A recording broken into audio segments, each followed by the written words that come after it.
kalabasa, guys. Dahil wala akong gata, so ang gagawin natin ay ginisang kalabasa lang. May sibuyas at bawang. Ayan. Ako po guys, pinagsasabay ko na yung sibuyas at bawang para yung aroma po niya ay lalong masarap. Ayan. Meron tayong ipon. Ayan.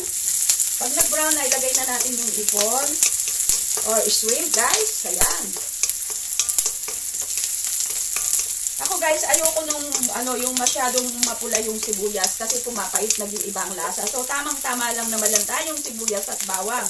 So ayan, ilagay na natin yung ating shrimp. Medyo igisa-gisa lang muna natin siya rito.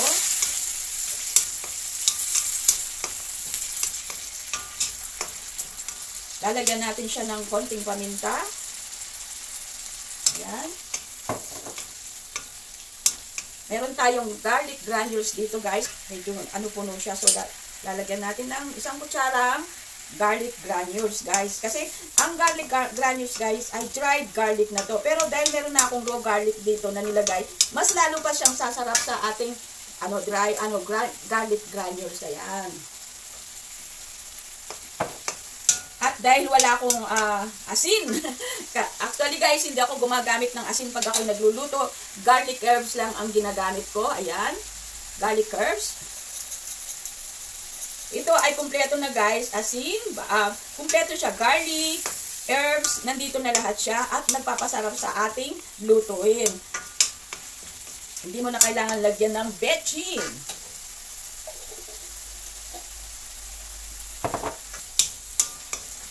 So, ayan. Medyo maano na yung hipon natin. Ilagay na natin yung ating kalabasa.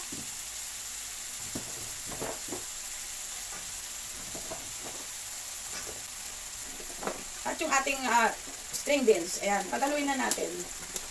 Siyempre, inugasan na natin yan bago natin ilalagay sa ating... Dahil wala po akong kamatis, ang ilalagay natin...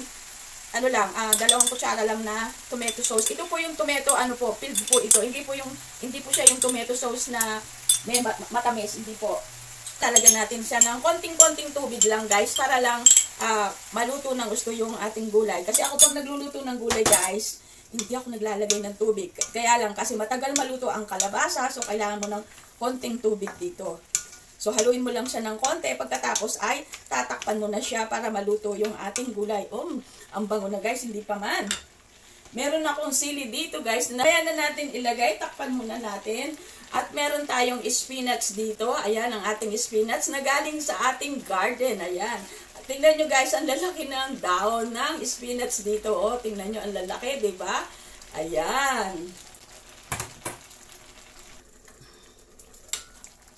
Ayan.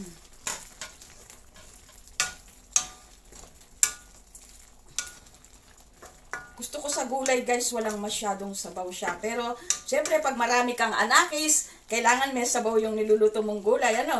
Ayan guys, nagmamantika na yung takpan pa natin, hindi pa sa luto. Bago natin ilagay yung ating mga spinach at saka yung sili. Kasi kapag nilagay mo ng matagal to madudurog, mahanghang.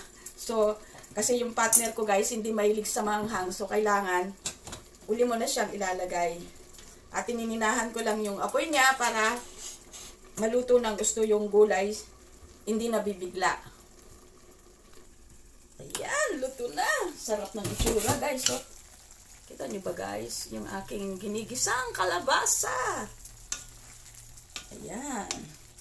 Uy, kasarap na niya. Kanya manadyo! Manganta na. Ilagay na natin ngayon yung sili. Dahil malambot na siya. At ilagay na rin natin yung spinach natin. Ang lalaki ng spinach guys. So, spinach tsaka sili. Tapos, takpan natin ulit. Huwag mong haluin para hindi madurog yung gulay. Ayan. Pag nalantayang na yan guys, luto na. Ganyan ako magluto. Ayan. Ay, may natira pa doon. Sayang. Luto na yung ating gulay. Ayan. Sarap nito guys. So, ayan. Luto na yung ating gulay guys. Off na natin. Luto na yung ating gulay. Dahil wala pa yung partner natin, off na natin. At initin na lang natin mamaya.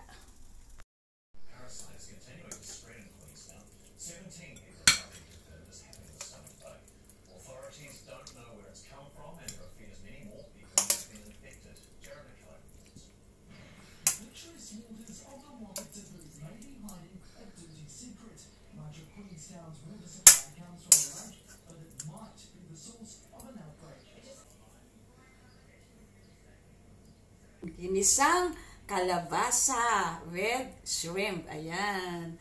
Ito na guys ang ating hapunan ngayon. Maraming salamat sa inyong panonood. Follow for more. Tikman natin kung anong lasa ng ating niluto guys. Sarap. Tara, kain na tayo guys. Please follow for more. Love, love, love. Bye-bye.